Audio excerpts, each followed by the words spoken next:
जय श्री राधे, जय श्री कृष्णा। सखा सुदामा की अद्भुत कथा।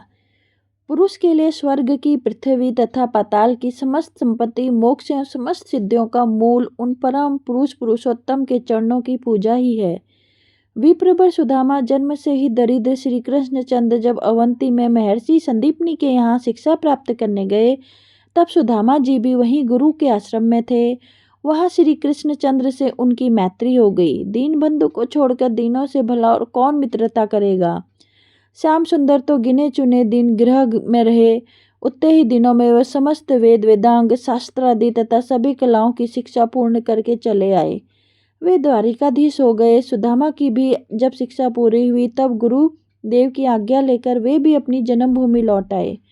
विवाह करके उन्होंने भी गृहस्थाश्रम स्वीकार किया। एक टूटी फूटी झोपड़ी, फूटे टूटे दो चार पात्र और लज्जा ढकने को कुछ मैले चिथड़े, बस इतनी ही गृहस्थी थी सुदामा की। जन्म से सरल संतोषी सुदामा किसी से कुछ मांगते नहीं थे। जो कुछ बिना मांगे मिल जाए, भगवान को अर्पण करके उसी पर उनका एवं उनकी पत्नी का निर्वाह होता था। प्रायः पति पत्नी को उपवास करना पड़ता था। उन दोनों के शरीर क्षीण कर्ण काल काल्पाएं हो रहे थे, जिसमें श्याम सुंदर भी की स्वप्न में भी एक झांकी कर ली। उसके हृदय में वो मोहनी मूर्ति कभी हटती नहीं। फिर सुदामा तो उन भुवन मोहन के सहपाठी रह चुके थे। उन बनमाली के साथ अनेक दिन उन्होंने पढ़ा था, गुरु की सेवा की थी। वन में साथ साथ कुछ समीदा फल फूल एकत्र किए थे। उस मयूर मकुटी में उनके चित्त को चुरा लिया था। वे उसी का बार बार ध्यान करते, उसी का गुणगान करते। पत्नी से भी वे अपने सखा के रूप गुण उदारता आदि का बखान करते थकते न थे। सुदामा की पत्नी सुशीला भी साध्वी थी, पतिपरायण थी। उसने अपने कष्ट की कोई चिंता नहीं थी, किंतु उसके दुबले क्षीणकाय धर्मात्मा पतिदेव को जब उपवास करना पड़ता था, तब उसे अपार कष्ट होता था। एक बार जब कई दिनों उपवास करना पड़ा, तब उसने डरते डरते स्वामी से कहा, हे महाभाग, ब्राह्मणों के परम भक्त साक्षात लक्ष्मीपति शरणागत वत्सल यादवेंद्र श्री कृष्णचंद्र आपके मित्र हैं। आप एक बार उनके पास जाइए। आप कुटुंबी हैं, दरिद्रता के कारण कलेश पा रहे हैं। वे अवश्य आपको प्रचुर धन देंगे। वे द्वारिकाधीश अपने श्री चरणों की सेवा करने वालों को अपने आप को दे डालते हैं, फिर धन दे देंगे, इसमें तो संदेह नहीं है। मैं जानती हूँ आपके मन में धन की रत्ती भर इच्छा नहीं है, पर आप कुटुंबी हैं। आप कुटुंब का इस प्रकार कैसे निर्वाह होगा। आप अवश्य द्वारिका जाएं। सुदामा ने देखा कि ब्राह्मणी भूख के कष्ट से व्याकुल हो गई है। दरिद्रता से घबरा कर वह भूखे मुझे द्वारिका भेज रही है। किंतु श्याम सुंदर के पास धन की इच्छा से जाने में उन्हें बड़ा संकोच हुआ। उन्होंने स्त्री से कहा, पगली, ब्राह्मण को धन से क्या काम। तू कहे तो मैं भिक्षा मांग लाऊं, पर धन के लिए द्वारिका जाना मुझे अच्छा नहीं लगता। हमें तो संतोष पूर्वक भगवान का भजन करने में ही सुख मानना चाहिए। ब्राह्मणी ने बहुत आग्रह किया। वह चाहती थी कि सुदामा अपने मित्र से केवल मिल आए। एक बार सुदामा ने भी सोचा कि श्री कृष्णचंद्र के दर्शन हो जाएं, यह तो परम लाभ की बात है। परंतु मित्र के पास खाली हाथ कैसे जाएं। कहने पर किसी प्रकार ब्राह्मणी किसी पड़ोसी से 4 मुट्ठी रूखे चिवेरे मांग लाई और उनको एक चिथड़े में बांध कर दे दिया। वह पोटली बगल में दबाकर सुदामा जी के चल पड़े द्वारिका जी। और जब कई दिनों की यात्रा करने के बाद सुदामा द्वारिका पहुँचे, तब वहाँ का ऐश्वर्य देखकर हक्के बक्के रह गए।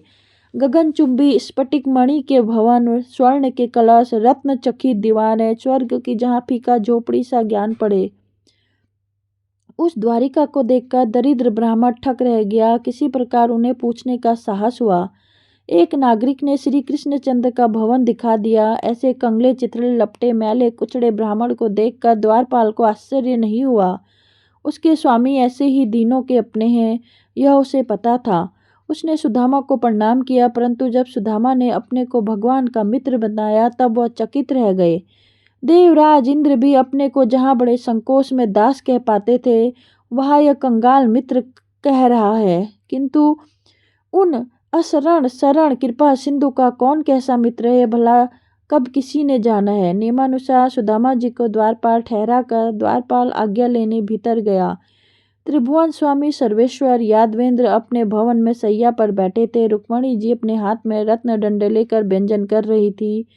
भगवान को द्वारपाल ने भूमिका में मस्तक रखकर प्रणाम किया और कहा कि एक फटे चित्रे लपेटे नंगे सिर नंगे बदन शरीर मैला कुचला बहुत ही दुर्बल ब्राह्मण द्वार पर खड़ा है। पता नहीं वह कौन है और कहाँ का है। बड़े आश्चर्य से चारों ओर वह देखता है।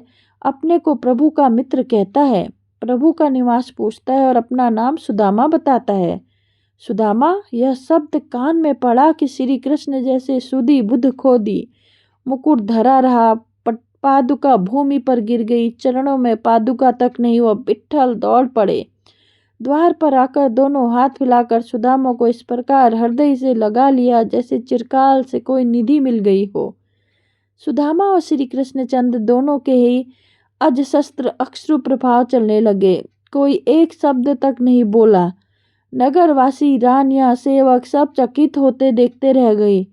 देवता पुष्प वर्षा करते हुए ब्राह्मण के सौभाग्य की प्रशंसा करने लगे। बड़ी देर में जब उद्धव वादी ने सावधान किया, तब श्याम सुंदर सुदामा को लेकर अपने भवन में पधारे। प्रिय सखा को उन्होंने अपने दिव्य पलंग पर बैठा दिया, स्वयं उनके चरण धोने बैठे। ओह, मेरे सखा के पैर इस प्रकार बीमारियों से फटे रहे हैं, इतनी दलिद्रता, इतना कष्ट भोगते हैं ये विप्रदेव। हाथ में सुदामा का चरण लेकर कमल लोचन अश्रु गिराने लगे। उनकी नेत्र जल धारा से ही ब्राह्मण के चरण धुल गए। रुक्मणी जी ने भगवान का यह भाव विहल दशा देखकर अपने हाथ चरण धोए। जिन भगवती महालक्ष्मी की कृपा कौर की याचना सारे लोकपाल करते हैं, यह आदरपूर्वक कंगाल ब्राह्मण का पाद प्रक्षालन कर रही थी। द्वारकेश में वह चरणोदक अपने मस्तक पर छिड़का, तमाम महलों में छिड़काया। दिव्य गंध युक्त चंदन, धूप, अगूर, कुंड कुंभ, धूप, दीप, पुष्पमाला आदि विधि पूर्वक सुदामा की भगवान ने पूजा की। उन्हें नाना प्रकार के पक्काओं से भोजन करा के तृप्त किया, आचमन करा के पान दिया। जब भोजन करके सुदामा बैठ गए, तब भगवान की पटरानी स्वयं अपने हाथ उन पर पंखा झोलने लगी। श्री कृष्णचंद्र उनके समीप बैठे और उनके हाथ अपने हाथ में लेकर बात करने लगे। श्याम सुंदर ने उनसे गुरु गृह में रहने की चर्चा की, अपनी मित्रता के मधुर संस्मरण कहे, घर की कुशल पूछी। सुदामा के मन में कहीं कोई कामना नहीं थी, धन की इच्छा का लेश भी उनके मन में नहीं था। उन्होंने कहा, देव, आप तो जगत गुरु, आपको भला गुरु गृह जाने की आवश्यकता कहाँ थी? यह तो मेरा सौभाग्य था कि मुझे आपका साथ मिला। संपूर्ण मंगलों की उत्पत्ति आपसे ही है। वेदमयी ब्रह्मा आपकी मूर्ति है। आपका गुरुगृह में अध्ययन तो एक विडंबना मात्र था। अब हंसते हुए लीलामयी ने पूछा, भाई आप मेरे लिए भेंट क्या लाए हैं? प्रेमियों की दी हुई जरा सी वस्तु भी मुझे बहुत प्रिय लगती है। अब भक्तों का विपुल उपहार भी मुझे संतुष्ट नहीं करता। सुदामा का साहस कैसे हो द्वारिका के अतुल ऐश्वर्य स्वामी को रूखे चिवरे देने का। वे मस्तक झुकाकर चुप रहे।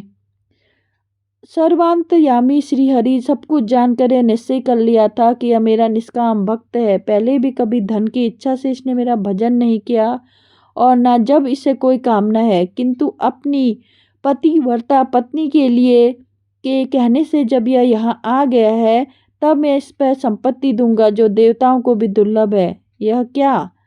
भाभी ने मेरे लिए जो कुछ भेजा है उसे आप छिपाई क्या जा रहे हैं? यह कहते हुए श्री कृष्णचंद्र स्वयं पोटली खींची।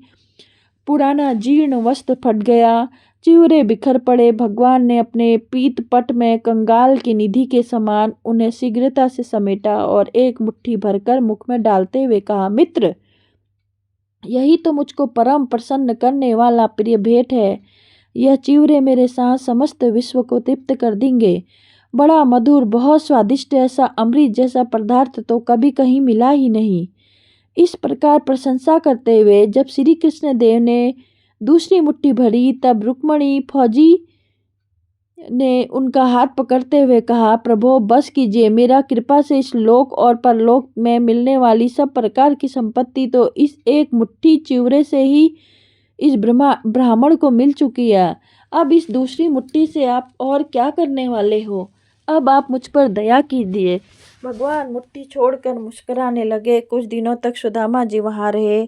श्री कृष्णचंद्र उनकी पटनारियों ने बड़ी सेवा की। उनकी अंत में अपने सखा की आज्ञा लेकर वे घर को विदा हुए। लीलामयी ने दूर तक पहुंचाकर उनको विदा किया। सुदामा जी को धन की तनिक भी इच्छा नहीं थी। श्री कृष्णचंद्र बिना मांगे ही बहुत कुछ देंगे, ऐसी भावना भी उनके हृदय में नहीं उठी थी। द्वारिका से कुछ नहीं मिला, उससे इसका उन्हें कोई खेद तो हुआ ही नहीं। उल्टे वे सोचते जा रहे थे, ओह मैंने अपने परम उदार सखा की ब्राह्मण भक्ति देखी, कहाँ तो मैं दरिद्र पापी और कहाँ मैं वे लक्ष्मी निवास पुण्य चरित्र। किंतु मुझे उन्होंने उल्लसित होकर हृदय से लगाया, अपनी प्रिया के पलंग पर बैठाया, मेरे चरण धोए। साक्षात श्री लक्ष्मी जी की अवतार रुक्मणी जी मुझ पर चंवर करती रही। मेरे परम सिहृद श्री कृष्ण कितने दयालु हैं। मनुष्य को उनके चरणों की सेवा करने से ही तीनों लोकों की संपत्ति मिल जाती है, सब सिद्धियां और मोक्ष तक मिल जाता है। उनके लिए मुझे धन देना कितना सरल था, किंतु उन दयामयी ने सोचा कि यह निर्धन धन पाकर मतवाला हो जाएगा और मेरा स्मरण नहीं करेगा, अतः मेरे कल्याण के लिए उन्होंने धन नहीं दिया। धन्य सुदामा घर में भूखी स्त्री को छोड़ आए थे, अन्न वस्त्र का ठिकाना नहीं था, पत्नी को जाकर क्या उत्तर देंगे इसकी चिंता नहीं है। राजेश्वर मित्र ने मिलकर कोरे लोटे में इसकी ग्लानि नहीं। उनके लिए धन के भक्त भगवान की आराधना करते हैं और धन ना मिलने पर उन्हें कोसते हैं, किंतु सुदामा जैसे भगवान के भक्त तो भगवान को ही चाहते हैं। पर भगवान के पास सुदामा पत्नी की प्रेरणा से गए थे। सुदामा ने मन में कोई कामना नहीं थी, पर पत्नी ने धन पाने की इच्छा से ही प्रेरित किया था उन्हें। भक्त वत्सल कल्पतरु भगवान ने विश्वकर्मा को भेजकर उनके ग्राम को द्वारिका जैसी भव्य सुदामापुरी बनवा दिया था। एक रात में झोपड़ी के स्थान पर देव दुर्लभ ऐश्वर्य से पूर्ण मणिमय भवन खड़े हो गए। जब सुदामा वहां पहुंचे तो उन्हें जान ही न पड़ा कि जागते हुए स्वप्न देख रहे हैं। कहाँ मार्ग भूल कर भी पहुँच कर यह भी समझ नहीं पाते। इतने में बहुत से सेवकों ने उनका सत्कार किया, उन्हें भवन में पहुंचाया। उनकी ब्राह्मणी अब किसी स्वर्ग की देवी जैसी हो गई थी। उसने सैकड़ों दासियों के साथ आकर उनके प्रणाम किया, उन्हें घर में ले गई। सुदामा जी पहले तो विस्मित हो गए, पर पीछे जब रहस्य समझकर भावगद हो गए। वे कहने लगे, मेरा सखा उदार चक्र चूड़ामणि है, वे मांगने वालों को लज्जित न होना पड़े इसलिए चुपचाप छिपकर उसे पूर्ण काम कर देते हैं। परंतु मुझे ये संपत्ति नहीं चाहिए। जन्म जन्म में वह सर्वगुण गुणागार की विशुद्धि भक्ति में लगा रहूं, यही मुझे अभिष्ट है। सुदामा वह ऐश्वर्य पाकर भी अनासक्त रहे, विषयी भोगों से चित्त को हटाकर भजन में ही किया वे सदा लगे रहे। इस प्रकार वे ब्रह्मा भाव को प्राप्त हुए।